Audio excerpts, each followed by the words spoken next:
todos por venir al taller de hoy, que es el tercero de una serie que, como os he enseñado en la web, hemos hecho. Empezamos con preprocesamiento de datos. Bueno, la serie se llama Introducción a la IA y Machine Learning.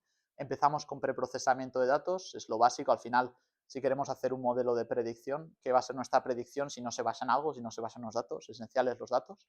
Luego el segundo que hicimos fue de regresión. La regresión, ¿cómo explicarlo? Es un tipo de herramienta para hacer predicciones, es muy general el término regresión. En el taller nos centramos en tipos de regresión, tenéis los recursos también en el taller. Y hoy, para acabar con esta serie, vamos con las redes neuronales, que ya un poco viendo, yo creo, la asistencia es claramente lo que más, más ha llamado la atención. El nombre ahora mismo es una cosa muy de moda, como todo lo que tiene que ver con inteligencia artificial. Bueno, yo soy Hugo, ¿vale? Cualquier cosa, quiero que este taller sea muy dinámico, al final van a ser 45 minutos, que por cierto, voy a empezar el contador para no pasarme. Súper interactivo, ¿vale? Dinámico, es decir, que en cualquier momento paradme, levantad la mano y me paráis, porque lo último que quiero es que sea yo aquí echando un rollo y que no sepa si me estáis entendiendo, si me estáis siguiendo, si os habéis perdido, si tenéis una duda, así que paraos. Vamos, me paráis en cualquier momento. Entonces, bueno, como decía antes, las redes neuronales, inteligencia artificial, ahora el tema de moda, ¿no?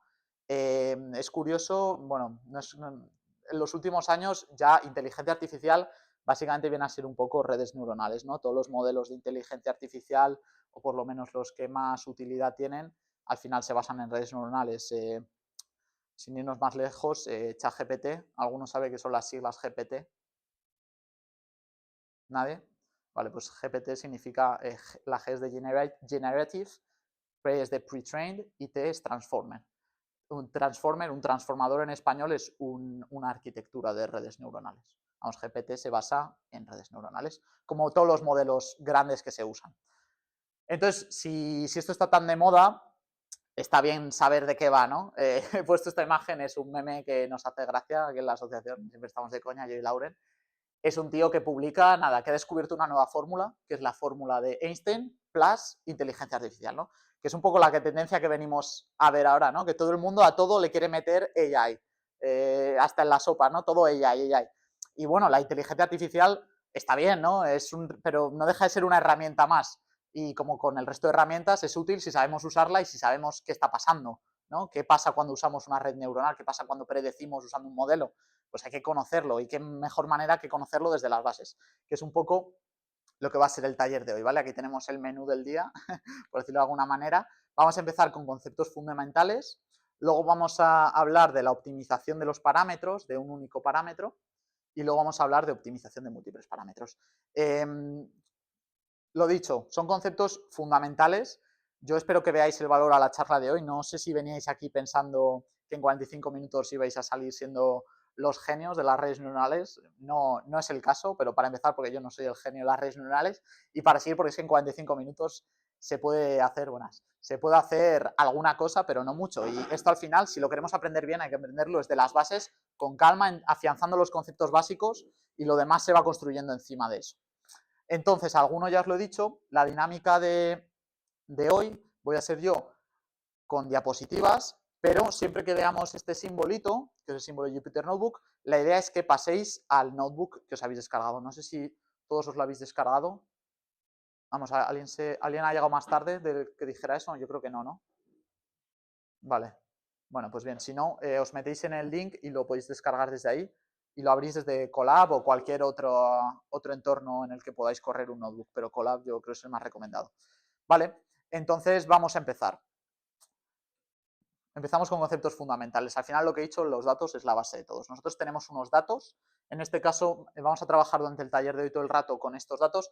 No es nada realista, ¿por qué? Porque son 9 entradas. En fin, esto no, no lleva a ningún lado, pero para entender las bases creo que es esencial trabajar con cosas sencillas para comprender todo bien. Entonces, bueno, estos son nuestros datos, los he creado yo básicamente en el eje X. Como podemos ver, tenemos la cantidad de medicamentos tomados en gramos, vemos que va de 0 a 1 gramo, y en el eje Y tenemos cómo de efectivo es este medicamento, igual, de 0 a 1, tomando que 1 es 100% efectivo y 0 no es nada efectivo. Entonces, el objetivo es, tenemos estos datos, queremos modelarlos, ¿no? Es decir, queremos, de alguna manera, una función que represente estos datos, ¿no? Las redes neuronales no dejan de ser funciones. Yo le meto una entrada y espero que me dé una salida. ¿Qué pasa por medio? Pasan cosas, lo veremos ahora, pero es la idea, ¿no? Yo le doy una entrada y quiero que me prediga, quiero que me dé una salida, quiero modelarlos. Entonces, por ejemplo, para nuestros datos, una predicción mía que podía hacer de manera un poco inconsciente es decir una recta, ¿no? Esto es una mala predicción, ¿lo veis, no? No diríamos que esta es una buena predicción, pero no deja de ser una predicción. Una mejor predicción sería esta, ¿no? No deja de ser tampoco perfecta, pero bueno, sí que captura un poco más la variabilidad de mis datos. Pues esta predicción, por ejemplo, es una que hace la red neuronal que vamos a hacer hoy, súper sencilla y sobre todo fácil de entender, pero es muy sencilla. Entonces, la red neuronal con la que vamos a trabajar hoy todo el rato es esta de aquí, ¿vale? Vamos a ir familiarizándonos con qué es cada cosa a lo largo del taller, pero lo dicho, vemos que tenemos una entrada, un input y una salida, al final es toda tarea de predicción consiste en eso. Luego vemos que tenemos como distintas fases, entre medias tenemos una cosa que pone ReLU, que ya explicaremos y veremos qué es, y luego se juntan, se suman y la salida. Vale, importante, he marcado en verde el camino, por decirlo así, camino de arriba, me referiré a él siempre como camino de arriba, lo recorrido arriba, y de rojo el camino de abajo, pues recorrido de abajo. Entonces, el camino de arriba. El camino de arriba, cuando yo para los datos con los que estamos trabajando de los medicamentos y cómo de efectivo es, le doy mis entradas, es decir, voy, por decirlo así, alimentando mi camino de arriba con los distintos puntos, me da esta salida, ¿vale? Ese es el camino verde. Luego el camino de abajo, el camino rojo, me da esta.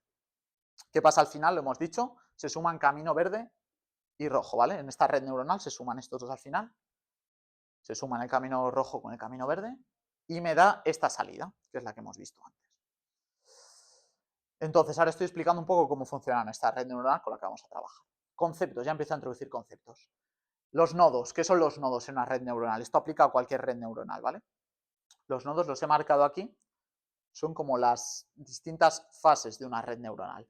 Una red neuronal, en nuestro caso, tiene 4 nodos y los nodos se agrupan en capas, ¿vale? En nuestro caso, ¿cuántas capas tenemos? ¿Alguien que me lo diga? 3 capas, vale. ¿Por qué he puesto esto? Pues para hablar de la nomenclatura de las capas. Las capas se suelen decir si son capas visibles o capas que no son visibles. En este caso, la entrada y la salida de una red neuronal siempre son capas visibles. ¿Por qué? Porque nosotros podemos ver qué es la entrada y podemos ver cuál es la salida, ¿no? Y luego una red neuronal entre medias tiene capas que no son visibles. En nuestro caso solo tenemos una capa que no es visible, pero redes neuronales, para que tengáis una referencia, aunque creo que lo pone luego, por ejemplo, algunos modelos de GPT tienen 32 capas invisibles, ¿vale? Cuando hablamos de arquitecturas o esquemas de redes neuronales que tienen muchas capas que no son visibles, hablamos de aprendizaje profundo, deep learning. ¿Os suena el concepto? Vale. Otra idea, hemos hablado de las capas, hemos hablado de los nodos, ahora vamos a hablar de los parámetros, ¿vale? Muchos conceptos veréis que están en inglés, los he querido poner en inglés porque al final es el idioma que se usa si leéis referencias, si leéis papers, si veis vídeos, pero bueno, está bien a lo mejor también saberlo en español. Los parámetros, parameters, en este caso tenemos 6, ¿vale? Tenemos por un lado los pesos, weights, que son omega 1 a omega 4, y luego por otro lado tenemos los sesgos, biases, que son beta 1 y beta 2. ¿Alguien me puede decir cuál es la diferencia que veis entre los parámetros, entre los pesos y los sesgos? Un poco qué hace cada uno. Claramente, bueno, lo digo yo, claramente los pesos son multiplicadores, ¿no? Y los sesgos es una suma de un valor positivo o negativo. Vale. Entonces, un poco lo que vengo diciendo, al final hay que saber de qué estamos hablando, que hablamos de un modelo, entrenar un modelo. Entrenar un modelo no es más que modificar los parámetros de nuestra red neuronal. Es decir, yo voy a buscar cuáles son los parámetros que, dándoles un valor a cada uno de ellos, mejor hacen mi predicción. Modifico los valores de los parámetros para conseguir mi objetivo. Ahora veremos, pues es que aquí os pueden surgir mil dudas, vale, para empezar, ¿cómo hago esto? Luego, para seguir, ¿qué es lo que define qué es un buen valor o un mal valor? Preguntas que responderemos ahora. ¿Cuántos parámetros? Pues mira, para que tengáis la referencia, esto está sacado de la documentación cuando sacaron el modelo GPT-OSS, que este lo sacaron en verano, modelo de código abierto, lo podéis encontrar en Hugging Face, por cierto, lo que os he contado antes. Pues mira, cuando sacaron la documentación, 120 billones de parámetros, es decir, acordaos los parámetros que eran.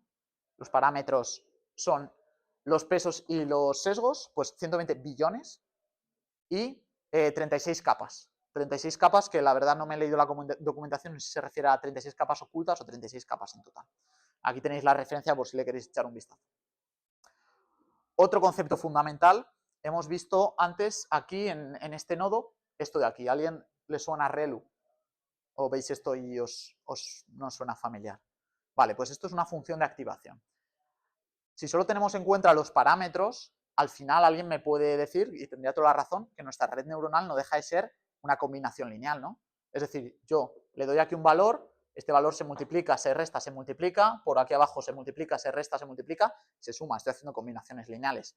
Esto no parece una herramienta muy potente, ¿no? Una combinación lineal. Es aquí donde entran en juego las funciones de activación, ¿vale? Las funciones de activación lo que meten a nuestro modelo es la no linealidad. Por lo general, regla general, siempre cosas relacionadas con linealidad, se simplifican. Siempre, seguro en las asignaturas que estáis teniendo ahora, cálculo 2, física, no sé, siempre se usan muchos truquitos de, vale, y como sabemos que esta cumple una propiedad lineal, aplicamos este truco, ¿no? ¿Os suena esto de usar trucos? Pues linealidad siempre está relacionada con cosas más sencillas. En cuanto queremos meterle un poco más de chicha, siempre tiene que entrar la no linealidad. En el caso, nuestra función ReLU es una función de activación, ¿vale? Funciones de activación hay más, pero nosotros vamos a tratar con la ReLU. A lo mejor os suena también softmax, si la leéis por ahí, muy típica también, sigmoid, la sigmoidea, la tangente hiperbólica, creo también otra, ¿no? Vale, y entonces, no os asustéis, la función ReLU es una función muy sencillita, es simplemente el máximo entre 0 y la entrada. Si queremos visualizarla, esta es la función ReLU, ¿no? Es decir, yo a la función ReLU le doy una entrada, le doy -2, pues si le doy -2, me va a devolver 0, ¿no? Porque 0 es más grande que -2. Si le doy 3, me va a devolver 3, ¿no? Porque 3 es más grande que 0. El máximo entre 0 y el valor que le dé de entrada. Función sencilla, función de activación. Vale, entonces las funciones de activación es otro concepto súper importante para las redes neuronales. Y vamos a hablar ahora de la propagación hacia adelante, pass forward en inglés, que es, por decirlo así, la primera toma de contacto que tiene nuestra red neuronal con nuestros datos. El pass forward no es más que meterle todos nuestros datos al modelo. Es decir, en el caso de la primera entrada de nuestros datos 0, yo le meto 0 al modelo y acordaos, hace el camino de arriba, el camino de abajo, se suman y me da una salida.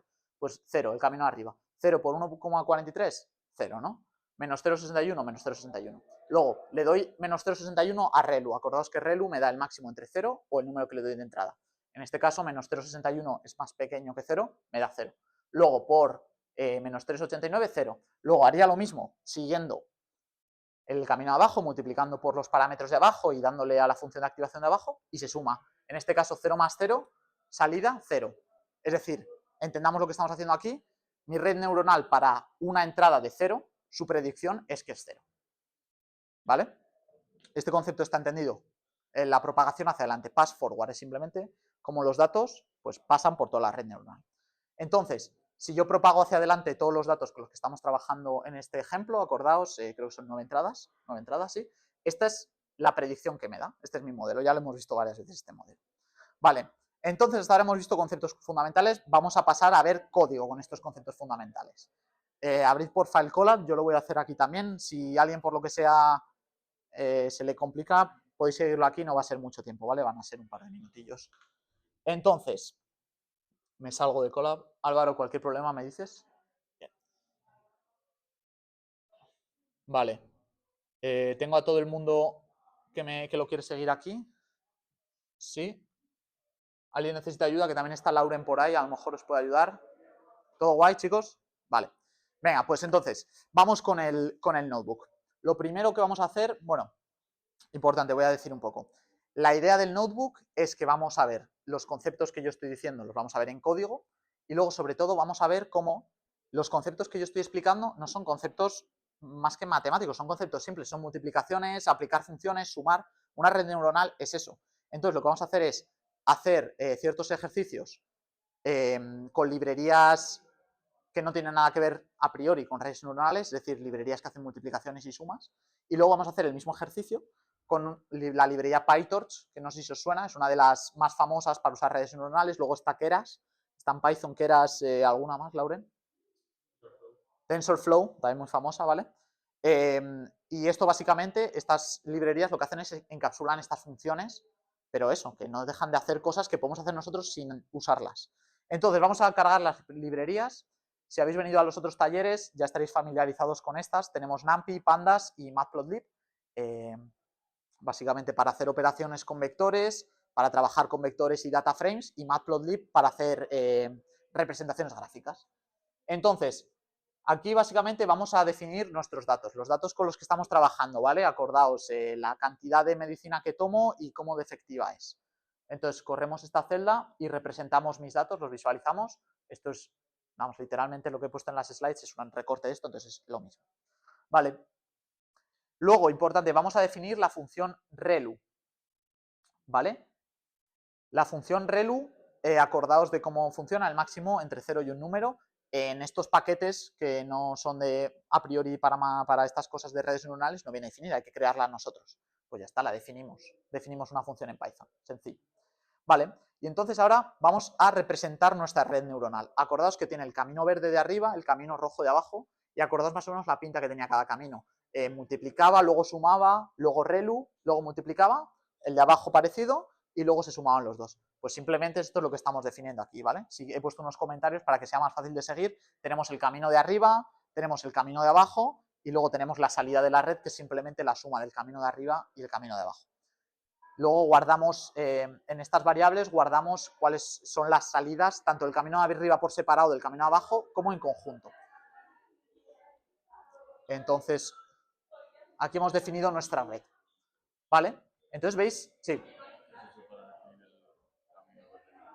El camino verde y rojo, aquí he hecho un poco de truco porque me he basado en que yo ya sé cómo es mi red. Yo sé cuáles son los parámetros y sé cuál es su estructura. Más adelante vamos a ver la optimización, que es sin saber cuáles son los parámetros, cómo sé cuál es el mejor. Sí, aquí yo estoy poniendo un poco la regla de que yo sé que estos son los mejores parámetros.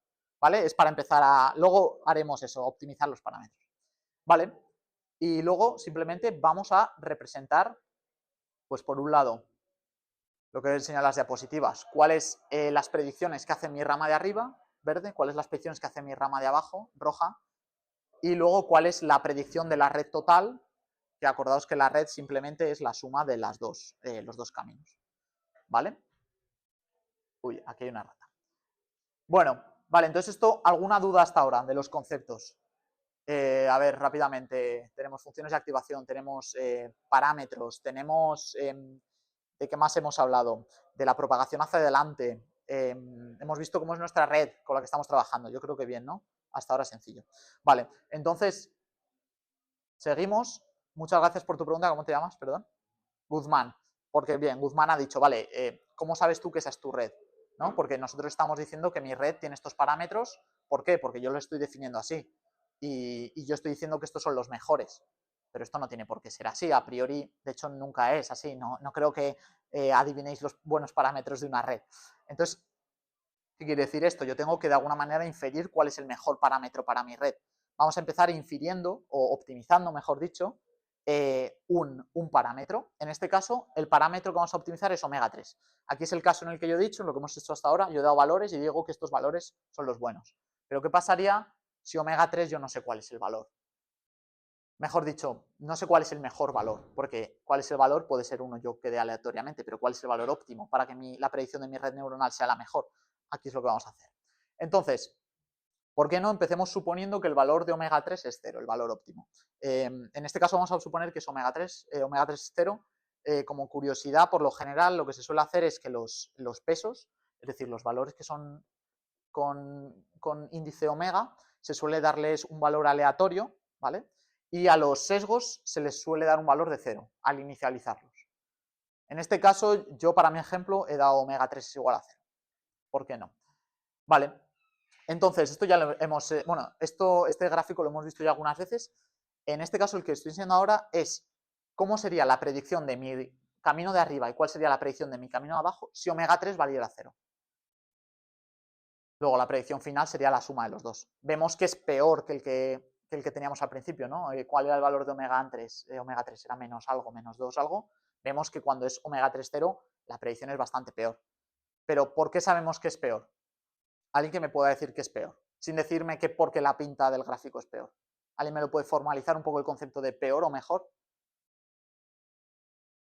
Vale. No pasa nada, no pasa nada. Yo tiro preguntas al aire, pues alguien las quiere coger. Vale, pues por ejemplo, y podríamos decir, antes de decir que el modelo en general es peor, yo podría decir que la predicción cuando la cantidad de medicamento que tomo uno es peor. ¿Por qué es peor?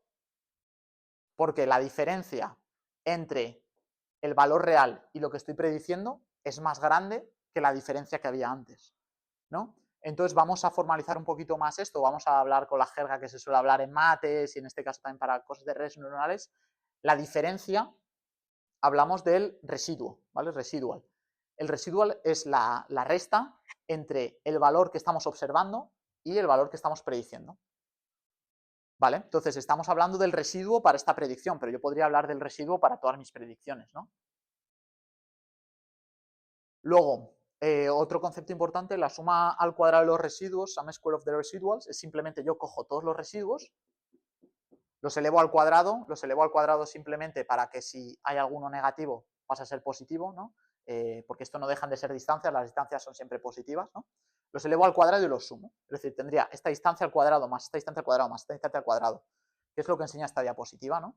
El residuo para cada entrada, para 0 el residuo es 0, para 1 el residuo es 0, para 2 menos 3, ¿ves? Por eso lo del cuadrado, porque hay algunos que son negativos. Para 4, para tal, para 8, ¿veis que 8 es el que tiene el residuo más grande? Pues menos 3. Los elevo al cuadrado todos, ahí es lo que lo estoy elevando al cuadrado, para que no haya ninguno negativo, y los sumo. Entonces, ¿qué conclusión podemos sacar? Que si omega 3 fuera 0, la suma al cuadrado de los residuos es 26,42. Ya estamos formalizando un poquito más, porque hemos empezado diciendo, vale, ¿cómo sé que mi predicción es mala? Luego hemos empezado diciendo, vale, ¿cómo sé que mi modelo es malo? Y ahora incluso vamos a ser un poco más concreto. ¿Cómo sé que para omega 3 igual a 0 mi modelo es malo?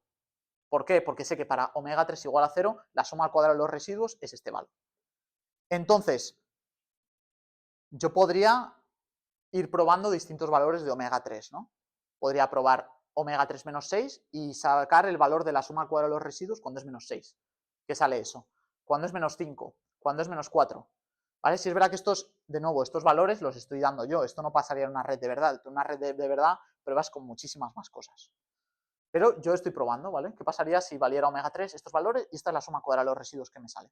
Entonces, no sé si alguien lo ve ya, podemos de alguna manera representar una función que nos va a dar muchísima información. Es decir, yo puedo en el eje X poner distintos valores de omega y en el eje Y poner cuál es el valor de la suma al cuadrado de los residuos de esa red neuronal cuando omega vale eso, ¿no?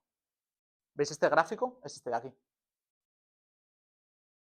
Súper útil. Entonces, así de primeras, ¿qué me diríais? ¿Cuál sería el mejor valor para omega? Menos 4, ¿vale? En este gráfico se ve claro. Entonces, este gráfico es súper potente. ¿Por qué? Porque hemos sido capaz de definir qué es lo que queremos optimizar, ¿no? Es decir, yo sé qué definir para que mi red neuronal sea óptima. Quiero optimizar la suma al cuadrado de los residuos. Es decir, yo he encontrado una función de pérdida, loss function, que se llama. Es básicamente eso, es qué función es la que representa cómo de buena es mi modelo. Vale, pues esta es la función que quiero optimizar. En este caso, la suma al cuadrado de los residuos. Entonces, ¿cómo de frescas lleváis las derivadas? Sabemos el concepto general, ¿no? Sin entrar en mucho detalle. La derivada en un punto de una función que es la recta tangente, ¿no? ¿Vale? Entonces, por ejemplo, en mi función, la derivada de mi suma al cuadrado de los residuos en función de omega 3 en el punto 0, vemos que es esta recta, ¿no? ¿Qué tiene? ¿Una pendiente positiva o negativa? Positiva, ¿vale? Luego vemos que para menos 2 es esta recta, sigue teniendo una pendiente positiva. ¿Tiene más o menos pendiente que la derivada anterior? Menos, ¿vale? Para esta, pendiente negativa, ¿no? Entonces, vemos que podemos sacar una conclusión de las pendientes, ¿no? Es decir, yo puedo decir que el valor de la derivada de la suma al cuadrado de los residuos, en este caso la función de pérdida que queremos optimizar, en función del parámetro omega 3, me da una recta que tiene un signo y una magnitud, ¿no? La pendiente tiene un signo, positivo o negativo, y una magnitud. Una magnitud, pues, mayor que 0, menor que 0, igual a 0. ¿Qué información me da esto? El signo me está diciendo en qué dirección me tengo que mover para buscar el mínimo de mi función, ¿no?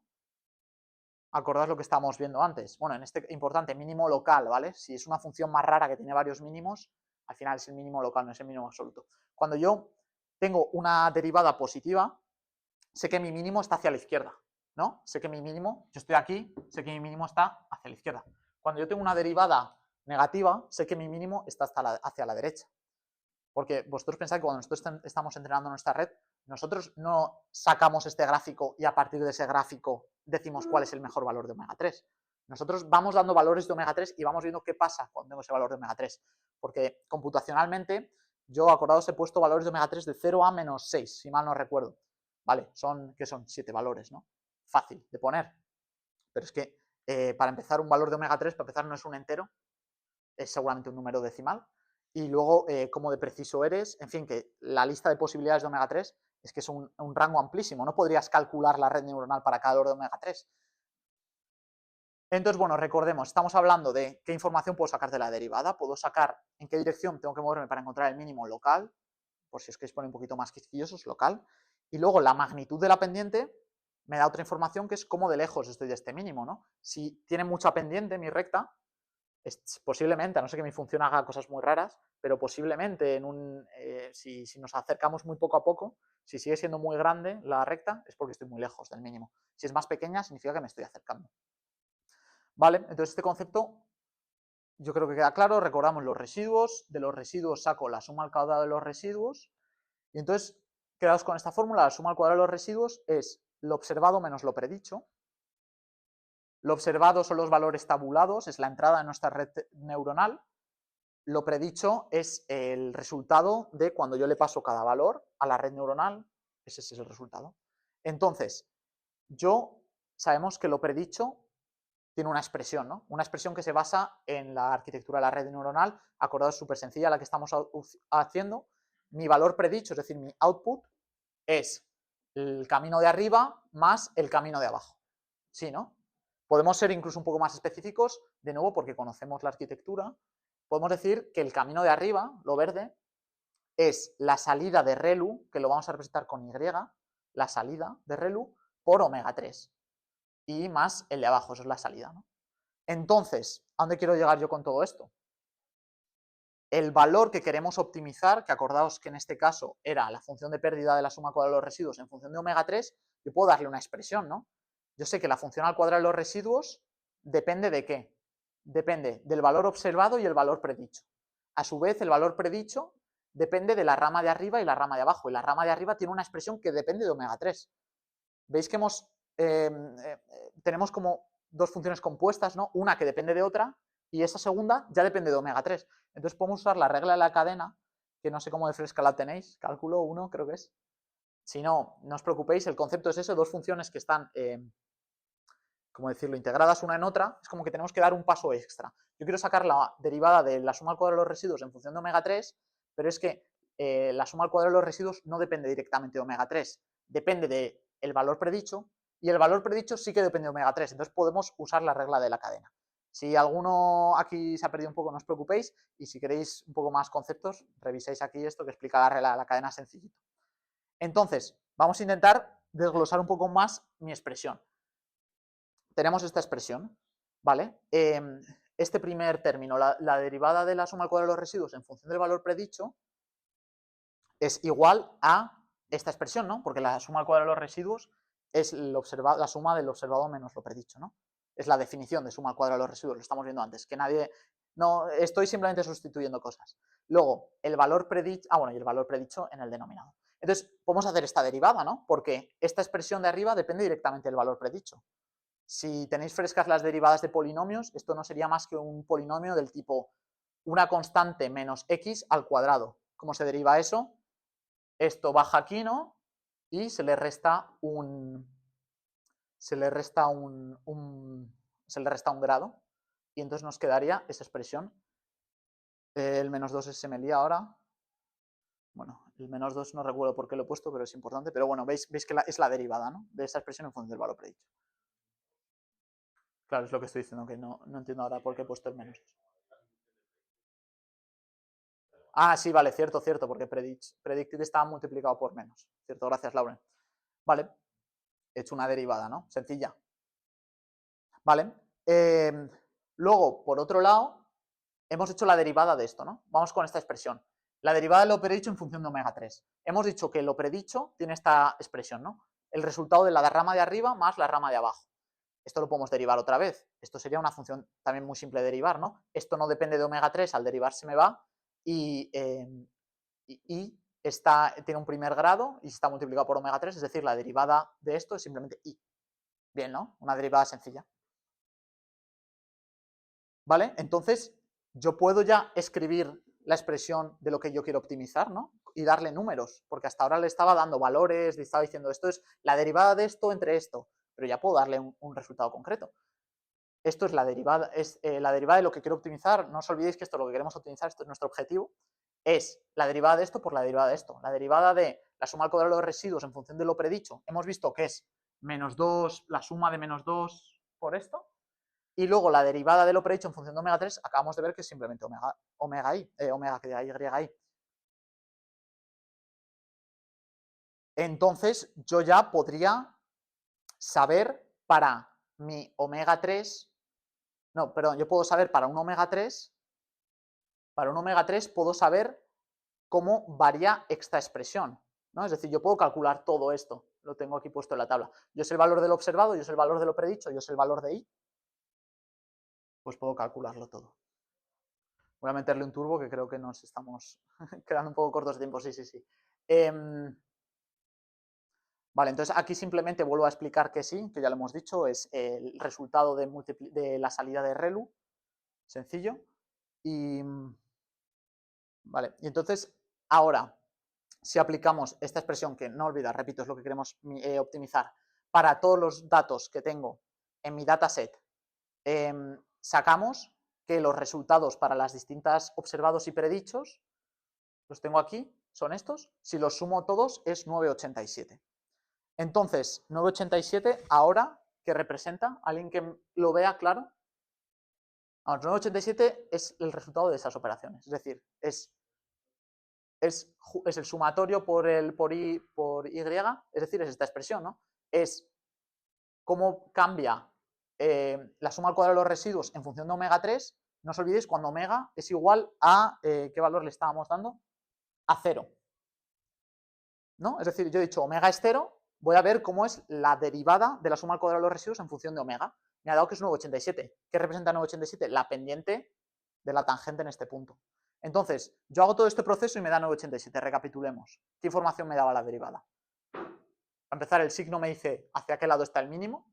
Signo positivo me está diciendo que el mínimo está hacia la izquierda. Es correcto. Acordaos que esto, cuando hacemos los cálculos, nosotros no estamos viendo esta función porque no la podemos calcular. Es muy costoso.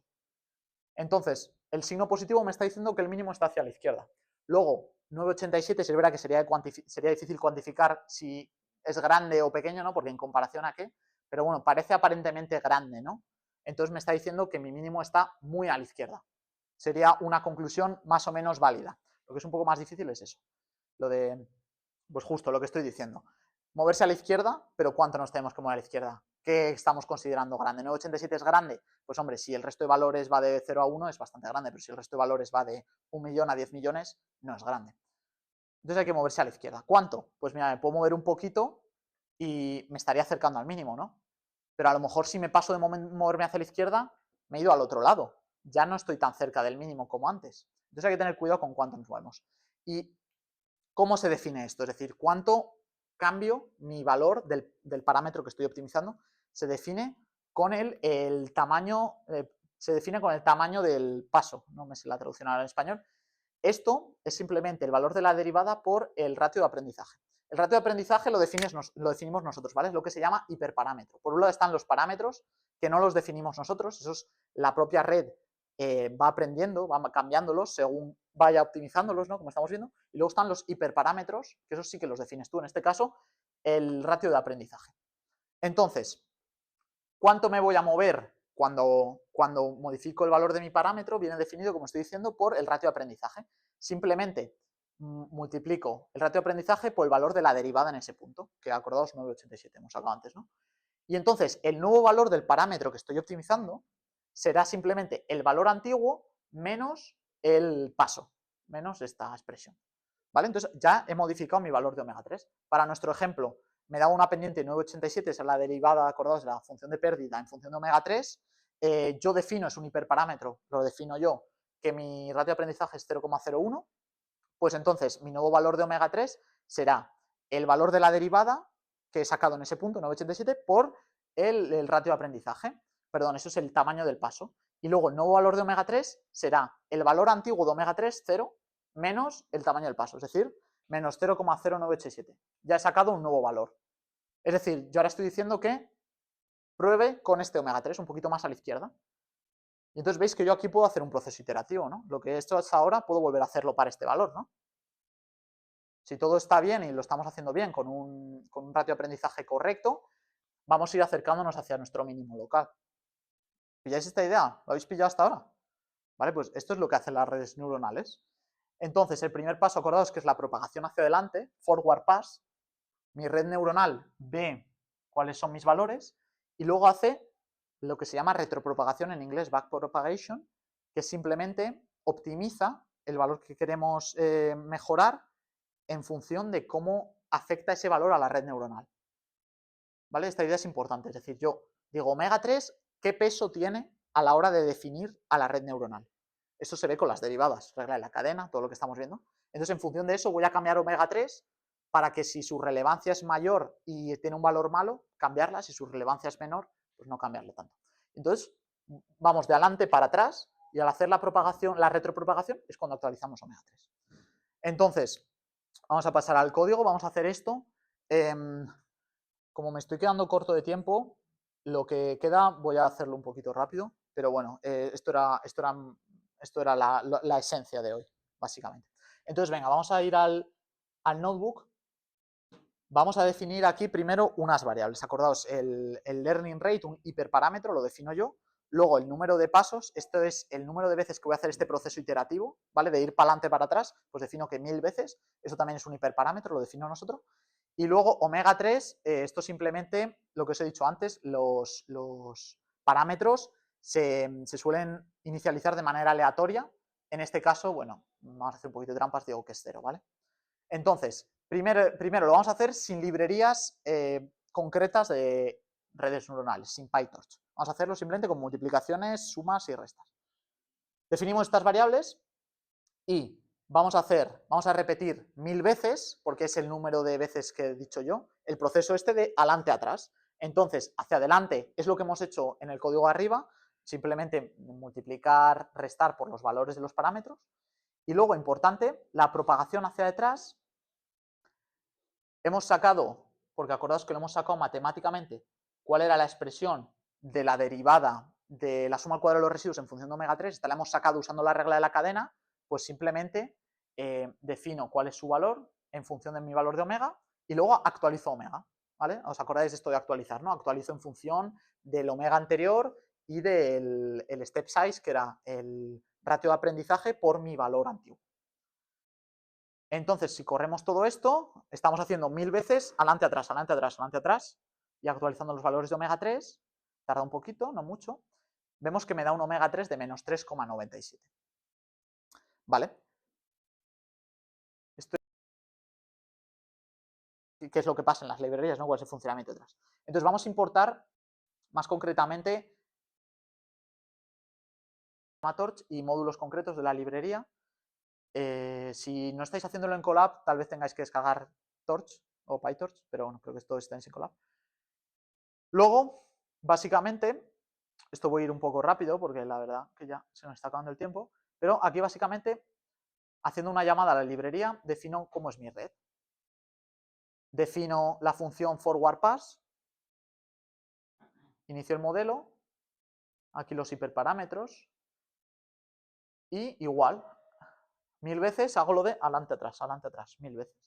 Entonces, luego si os dais cuenta, calculo aquí la pérdida, en este caso nuestra función de pérdida, acordaos que es la suma al cuadrado de los residuos, y la optimizo. Veis aquí una cosa súper potente, ¿no? PyTorch me lo optimiza directamente. Yo antes para optimizar he tenido que ver cuál es la estructura de mi red y con la regla de la cadena sacar la expresión de la derivada de la función de pérdida en función del parámetro que quiero optimizar. PyTorch esto me lo hace directamente. Viendo él cómo es mi estructura, me lo optimiza. ¿Vale? Y entonces al final vamos a sacar cuál es el valor de omega 3.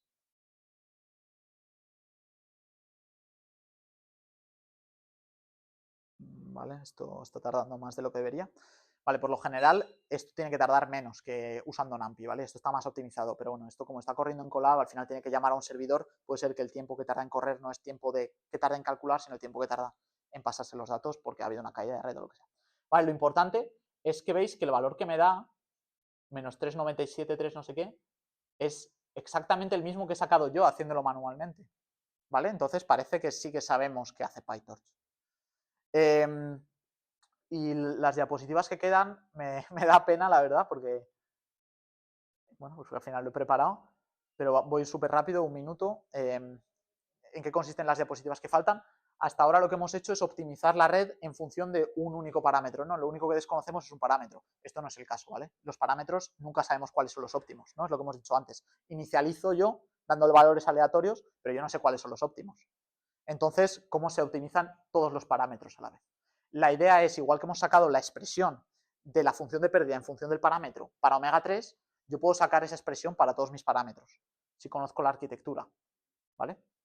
Entonces, aquí básicamente lo que hago es analizo cómo afecta cada parámetro a la predicción, que eso es básicamente ver cómo afecta a la red, que ahí esté multiplicando por eso, y lo importante son estas expresiones, ¿vale? Aquí he sacado cómo afecta cada parámetro del camino de abajo a la predicción final, bueno, perdón, a la función de pérdida, y luego he sacado aquí cómo afecta cada parámetro de la rama de arriba a la predicción, perdón, a la función de pérdida. No os olvidéis que lo que queremos es optimizar una función de pérdida. ¿Por qué? Porque la función de pérdida es lo que me está, de alguna manera, cuantificando cómo de buena o mala es mi predicción, ¿no? Cómo de lejos está mi predicción del valor real.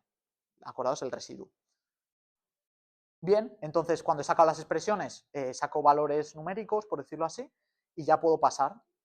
Y eso es lo que hacíamos en la última parte del collab, ¿vale? Entonces, con esto doy por acabada la charla. Me gustaría hacer un poco preguntas y respuestas, cosas generales, no sé, de alguna duda de la charla de ahora. Si queréis cosas más concretas, más difíciles, tengo ahí por ahí a Lauren, que sí que está investigando unas cosas de transformadores, eso ya más complejo, os puede ayudar.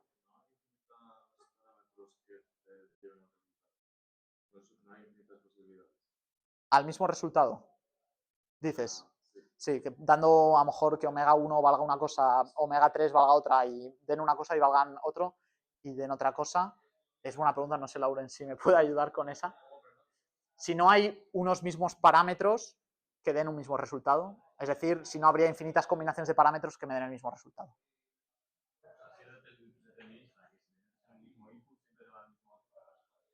Que si metes un mismo input valiendo los parámetros cosas distintas, te dé el mismo output. Y si no hay una infinidad de posibilidades de que pase eso.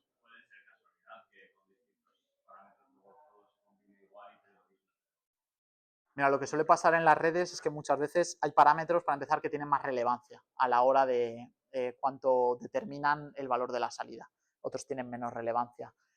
Acuérdate, 120 billones de parámetros. Pues en ese espacio de posibilidades, a mí nunca me ha pasado, la verdad. Pero es buena pregunta, me ha gustado, la verdad que investigaré un poco. Pero yo creo que las posibilidades son ínfimas, por no decir ninguna. Pero habría que ver. Vale, pues me gustaría haceros dos recomendaciones. Uy. Vale, no sé si conocéis al chico este, StatQuest, explica conceptos en general de Machine Learning e IA súper, a ver, no básico, no sé si lo de hoy lo consideráis básico en el sentido de, es básico porque te explica las bases, te explica con ejemplos sencillos las bases, y luego recomiendo este vídeo, que es básicamente un chico que hace un poco lo que hemos hecho nosotros, construir una red neuronal desde cero sin usar librerías, pero la verdad que su red neuronal es un poquito más compleja que la nuestra, pero no es mucho más compleja, y consigue predecir con un 85% de precisión el set de datos de CIFAR 10, no sé si lo conocéis, básicamente son números del 0 al 9 escritos a mano, entonces consigue predecir, viendo la imagen, cuál es el resultado, con 85% de precisión, que es bastante loco. Vale, pues se ponen los vídeos. Y luego un poco, que algunos sé que no conocéis la asociación, esto ya lo he dicho antes, pero también porque quede en el vídeo, tenemos dos eventos, la semana que viene el primero, con Sergio Paniego, ingeniero de Machine Learning de Hugging Face. Lo que he dicho en Hugging Face es un portal donde están los modelos de código abierto más potentes. Es el portal número 1 en cosas relacionadas con IA, ¿vale? Es muy famoso, aunque a alguno no os suene, pues empezará a sonar. Y luego con Enrique Alcocer, desarrollador de software de Milkshakes.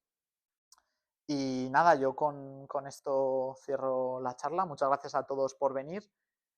Para saber qué hacemos en la asociación y estar atento de todo, seguidnos en Instagram y luego en la página web actualizamos todo. En la página web, si queréis ya formar parte de la comunidad, podéis encontrar la newsletter, ¿vale? Está al fondo, en la página principal al fondo. Lo enseño rápidamente, porque básicamente desde la newsletter vais a poder meteros en la comunidad de WhatsApp, que es como el sitio principal de comunicación, aquí está la newsletter. Ahí hacemos como la comunicación más cercana y formaréis parte de la comunidad de la asociación. Muchas gracias a todos por venir y nada, espero que os haya gustado el taller y nos vemos pronto. Chao.